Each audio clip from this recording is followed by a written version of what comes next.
Hola amigos, en este video estaremos viendo verdaderas gemas o perlas escondidas de la historia de la organización Watchtower.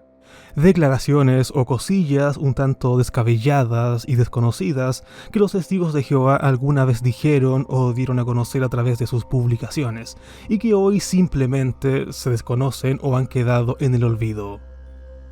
Avancemos a la segunda perla, el Papa Católico, aludiendo perfectamente aquí a todo el clero católico, siendo literalmente amamantado por Satanás, o alguna entidad malévola o un demonio, no lo sé. Pero es una imagen muy gráfica y tal como mencionaba antes en el punto 1, la percepción de Rutherford por las demás religiones, sobre todo el catolicismo, se reflejan claramente en este tipo de dibujos, sin ningún tipo de filtro. Lo curioso es que después Rutherford sacaba publicaciones y notas acusando que el clero estaba en contra de él y que los perseguían y que los odiaban, cuando por otro lado él mismo incitaba de cierta manera a aquel odio. A ver amigos, sabemos que los testigos de Jehová creen que son la única religión verdadera en el planeta y que siempre han demonizado al resto de creencias. Pero claro, desde la llegada de las redes sociales y las bases de datos de sus artículos escaneados, la organización ahora de cierto modo se ha, comillas, abstenido de su teatralidad pasada y sus opiniones totalmente despectivas sobre, por ejemplo, el catolicismo. Pero es de manera superficial porque sabemos que el testigo de Jehová promedio concibe en su escatología al catolicismo como una tremenda suripanta, pero bueno. Amigos, si aquí hay antiguos miembros, por ejemplo, de los adventistas, de los mormones o de cualquier otro grupo importante protestante e incluso ex católico, no lo sé, sería interesante también que nos compartieras en los comentarios si este tipo de imágenes, tipo caricatura sarcástica haciendo alusión a otra religión, de igual manera circulaba por tu grupo religioso o denominación durante la primera mitad del siglo pasado. La verdad me intriga mucho saber más de eso. Pasemos a la tercera perla, niños impíos muertos en Armagedón. A mediados del siglo pasado, la Watchtower se expresaba de manera mucho más directa y tajante a como lo hace ahora, donde dentro de todo se han vuelto, comillas, más cautelosos. Y dentro de esa cautela se han vuelto un poco más permisivos. Los cambios doctrinales de este último año dan fe de ello. Pero lo que aquí nos convoca es el libro de 1950, esto significa vida eterna, donde hablando de los niños que no son hijos de testigos de Jehová, el párrafo 3 en las páginas 248 y 249 se dirige básicamente a los padres y les advierte a que estos críen, comillas, adecuadamente a sus hijos. Se entiende aquí que esto es, que los críen bajo la doctrina testigil, porque Jehová no perdonará a los niños en Armagedón solo porque sean pequeños o tiernos. Leamos la cita completa. El deseo de todos los padres y guardianes de niños temerosos de Dios es que ellos puedan vivir para siempre en el justo nuevo mundo de Dios. El fundamento para esa vida eterna se coloca ahora, durante este sistema de cosas, ahora cuando el niño está principiando el curso de su vida.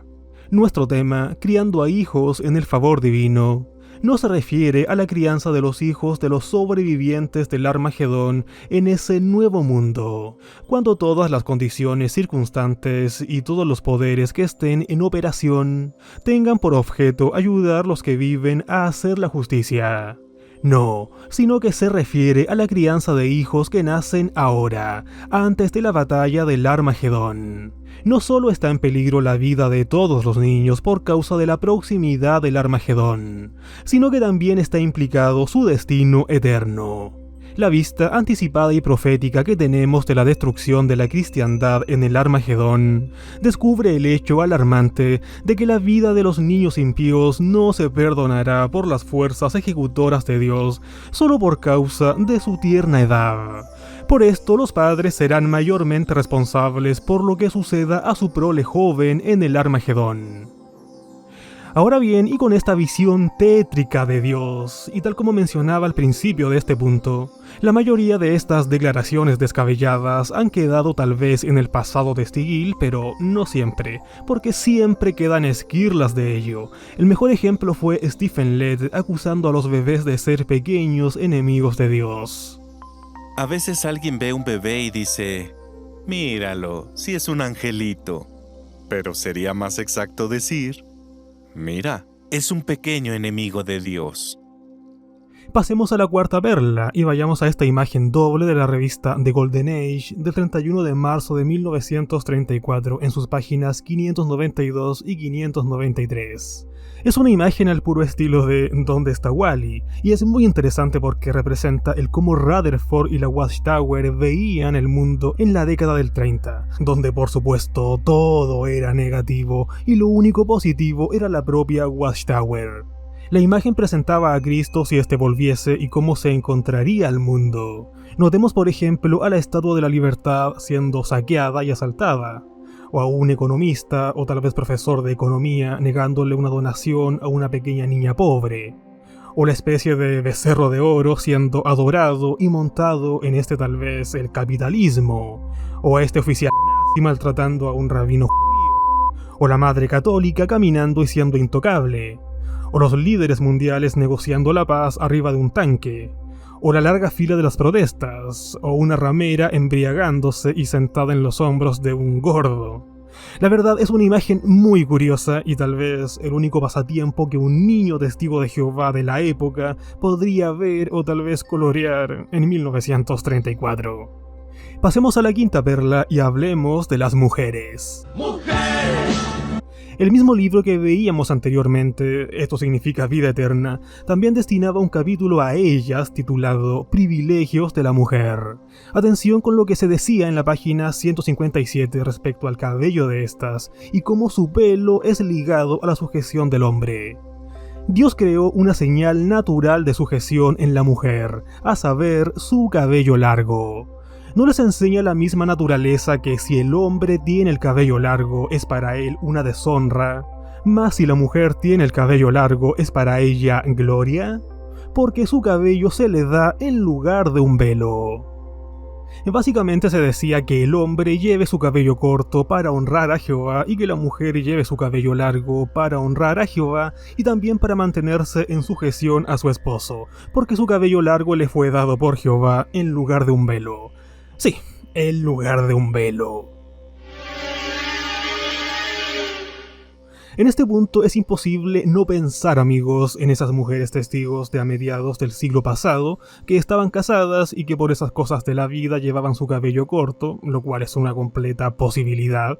¿Cómo habrán reaccionado ellas, o tal vez sus espositos, al leer las líneas de este libro y la cuestión de la sujeción, la deshonra y el vínculo que se hacía de esto con el cabello largo?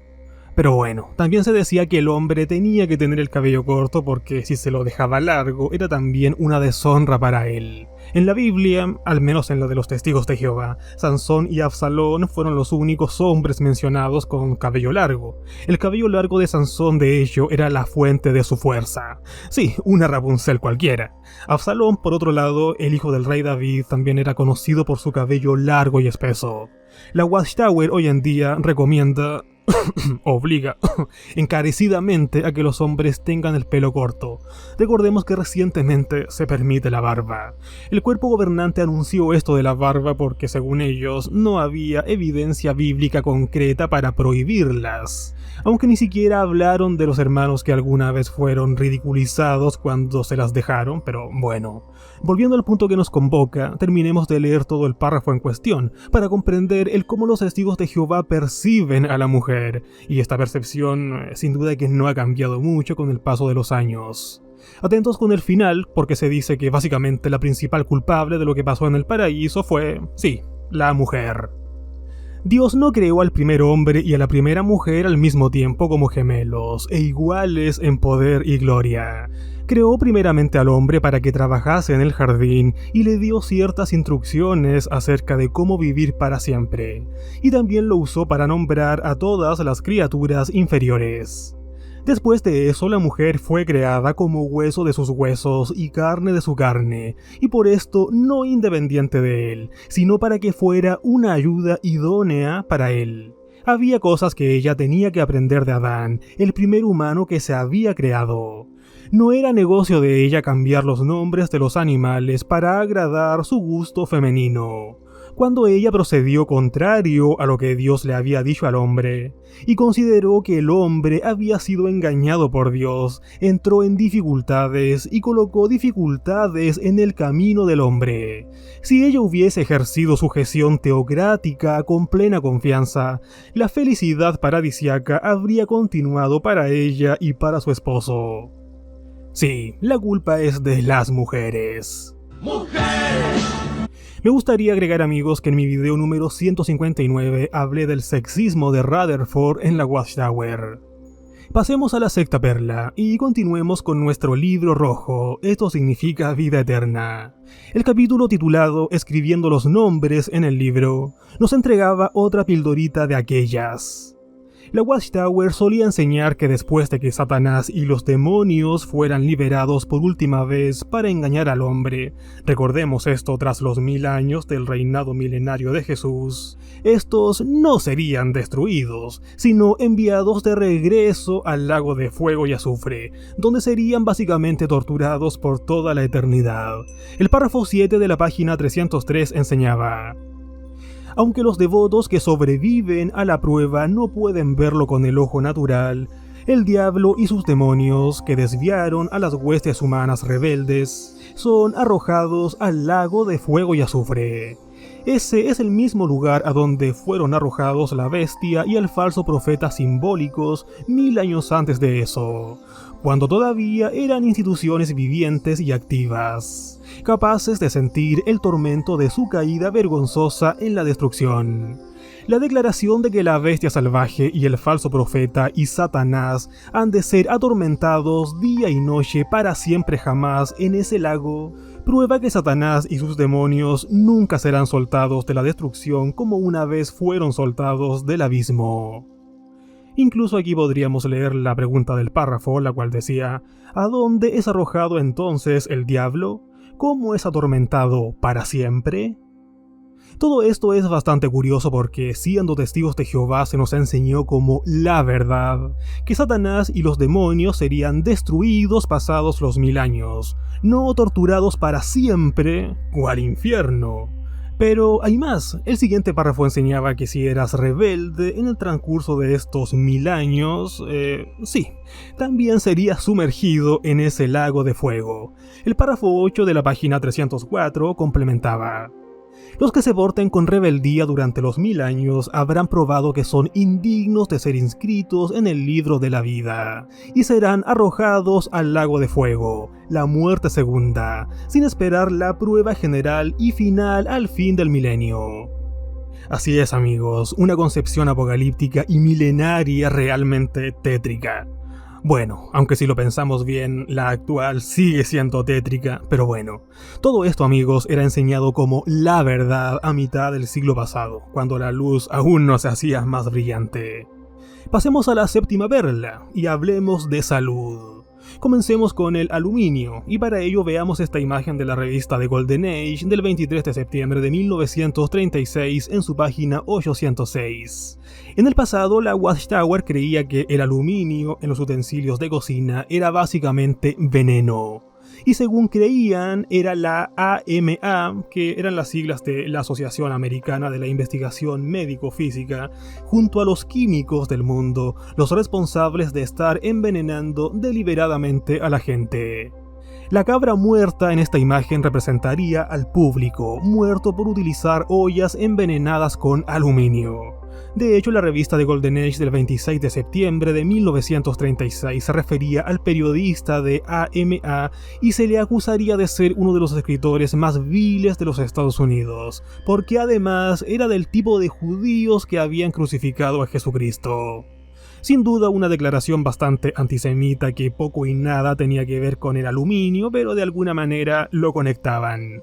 Pero volviendo al tema que nos convoca, el aluminio también estaría presente según la Watchtower en las vacunas. Y la revista The Golden Age del 30 de marzo de 1932 nos presentaba esta imagen siniestra, donde se ve a una especie de vacuno simbolizando la pureza y pisoteando a bebés moribundos. Amigos, esta imagen en detalle la examiné en mi video número 59, donde hablé de la época antivacunas de la sociedad Watchtower. Toda esta conspiración con el aluminio fue algo que tampoco trascendió en el tiempo, y entre medio, como vimos, se mezcló con frases antisemitas y hasta con la postura antivacunas que solían tener por aquella época. En otro tema, la revista The Golden Age del 8 de mayo de 1948, en su página 21, nos mostraba esta imagen, la cual afortunadamente pude encontrar también a color y aquí se aprecia mucho mejor en detalle. Por cierto, el artículo se titulaba Llamando al Dr. Satán, llamando al Dr. Satán, y pues sí, se presentaba a Satanás como un buen doctor, el cual era el encargado de literalmente matar con veneno. Y entre sus herramientas venenosas estaba el hipnotismo, los amuletos de la suerte y la curación por fe. El artículo también tiene numerosas citas apuntando de manera despectiva a la psicología, a la yoga de los hindúes, entre otros. Todo esto era atribuido a Satanás. Y por si te lo preguntabas, pues sí amigos, Satanás también estaba tras las transfusiones de sangre. Hasta aquí estas perlas escondidas en la historia de la Watchtower, amigos. Sin duda que existen muchísimas más, pero cada cosa a su debido tiempo. Un fuerte abrazo aperlado y cuestiónalo todo. Adiós.